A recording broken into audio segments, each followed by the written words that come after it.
Durham, I told Gesicki I've never seen you run so fast.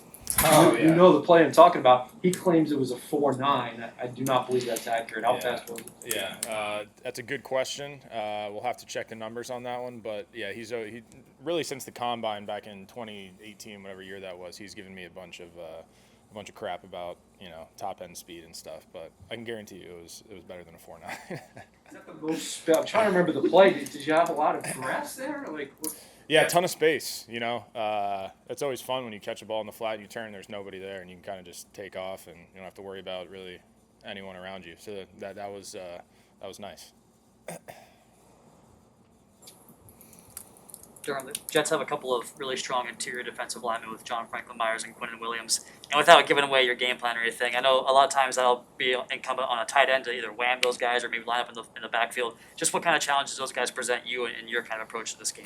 Yeah, I mean, I think their entire front four and really their front seven is one of the strengths of their entire team. They're pretty talented across the board, good players really in every position. And I think when you face, a front like that, it's going to be a total, offensive effort. You got to keep those guys guessing, what are we going to do on this play? What are we going to do on that play? But it'll be a nice challenge. And I think, like I said, with that being a strength of their team really in general, it'll be kind of up to us to kind of set the tone from that perspective. Going back up to Jersey, isn't that where Mike is from? It is, yeah. So does he kind of have a little bit of a community that comes together when you guys go back up there, or is it just all ball? Yeah, no, I mean, it is all ball, but Mike's a homebody to begin with, so anytime that we get anywhere in that area, I hear a lot about it, we all hear a lot about it, so he's excited to be around, family, friends, his whole thing, so. Are you a fan of the popular MTV show Jersey Shore? Well, myself, no, personally. I can't speak for Mike either, but I don't know if that's an accurate representation of the area. But if it is, then that's fitting for him. It's on brand. So. More of a Sopranos guy? Yeah. Oh yeah. Love the Sopranos. Yeah. Have you been to the Jersey Shore?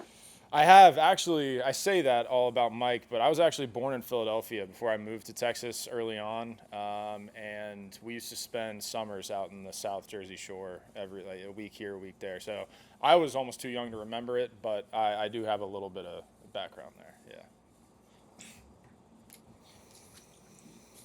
This is not as wild a question as Jersey Shore. I'm wondering about young Hunter Long. Yeah. Who we haven't seen a lot. During the games. What have you noticed, if anything, about sort of, how he's doing in practice and how he's handling not playing, Yeah. Hunter's a good football player. I know with, him not being exposed to the general public yet, people don't really know, that about him yet. But he's a good football player. He's a smart guy. It's always tough, as a rookie, in a position like that. I was in a similar situation when I first got here back in 2018, but there were some injuries and then I had to play. So it's always about the situation. But he's done a great job in terms of, staying, involved in the game plan, involved in the game planning. And he's, like I said, he's a good player. He will be a good player in this league. I think he'll play in this league for a long time, as long as, he continues on this track. And it's cool to see that, obviously, without getting as many reps in games, he's still staying so involved. So that's a kudos to him. Durham, piggybacking off of Joe's question, have you and Mike had to have chats with him to keep his spirits up, because he did come in as a third-round pick and he's inactive most of the days? Well, I mean, like I said, he's a smart kid, so he almost doesn't even require that. He knows what happens in this league in terms of specific situations and things of that nature, but. He's one of those guys that I think is motivated enough that he doesn't really need us to kind of pick him up here and there. But I mean, I will say he's ready every week. So if there's ever something that happens, he'll be ready and he'll be able to fill in. Question for you, and I've heard this, and I kind of do agree with it. It came from Jeff Ireland, who predates you. Okay, yeah, I know the name. He said tight end is the second hardest position to learn to get to the point of contributing in the NFL because of the many different facets that you have to learn to do your job. Sure. Do you think that that's accurate? Yeah, I mean, obviously I can't speak for other positions, but in terms of at least the path that myself and even Mike being in the same draft class have gone through, I think there could be some accuracy to that.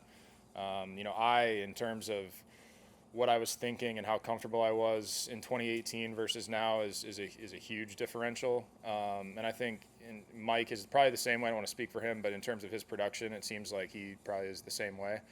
And I think it is kind of like you mentioned, it's just kind of a culmination of, we have to do so many things within the offense. Maybe one day you're focused on, being a receiver, the next day you're focused on whatever.